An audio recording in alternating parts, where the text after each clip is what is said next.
ओम शांति। अष्टावक्र गीता कल से आगे। सूत्र 17वां। राजा जनक अपनी आत्मा अनुभूति की अभिव्यक्ति के क्रम से आगे कहते हैं, मैं आत्मा होने से शुद्ध बोध हूँ। आत्म रूप ये सृष्टि अखंड है, इसे विभाजित नहीं किया जा सकता, इसे खंड खंड में नहीं देखा जा सकता। ये एक है, समग्र है। इसे भिन्न भिन्न पदार्थों में विभक्त करने से इसकी उपयोगिता ही नष्ट हो जाती है, समग्र का सौंदर्य ही नष्ट हो जाता है। शरीर एक है, पूर्ण है, सुंदर है। इसके यदि सभी अंगों को भिन्न भिन्न मान लिया जाए एवं प्रत्येक का एक दूसरे से संबंध विच्छेद कर दिया जाए तो शरीर की क्या दशा हो।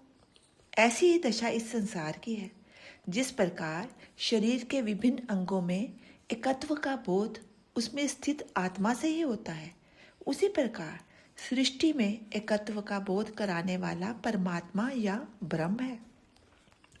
सृष्टि के विभिन्न पदार्थों में भिन्नता नहीं है बल्कि एकता है, किंतु उनको भिन्न भिन्न नाम देने से ही उनमें भिन्नता का बोध होने लगा।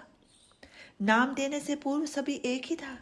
ये भिन्न भिन्न उपाधियां अथवा नामकरण अज्ञान के कारण ही दिए गए हैं। हाथ, पांव, आंख, कान, नाक आदि भिन्न भिन्न नाम देने से पूर्ण मनुष्य का बोध नहीं हो सकता, किंतु पूर्ण मनुष्य के बोध से इन सभी अंगों का बोध हो जाता है। इसलिए सृष्टि से परमात्मा खो गया। विभिन्न कारखानों में बने हुए विभिन्न पुर्जों के जोड़ से जिस प्रकार यंत्र बनते हैं, ये शरीर इस प्रकार बना हुआ नहीं है बल्कि एक ही चैतन्य तत्व से विकसित हुआ है। ऐसे ही ये सृष्टि विभिन्न अवयवों का जोड़ मात्र नहीं है बल्कि उसी एक परमात्मा तत्व ब्रह्म से विकसित हुई है। इसलिए इसमें एकत्व है।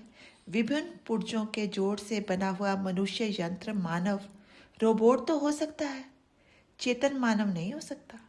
ये मनुष्य फिएट और एम्बेसडर कारों के विभिन्न मॉडल जैसे नहीं है बल्कि इनमें एक ही आत्मा रूपी जीवन धारा प्रवाहित हो रही है।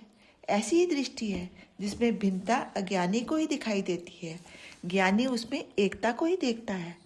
हिंदुओं की दृष्टि अनूठी थी, जिन्होंने एक विश्व पुरुष की कल्पना की एवं सृष्टि के समस्त अवयवों को उसके अंग माना, जिससे सृष्टि का एकत्व भाव नष्ट नहीं हो जाए।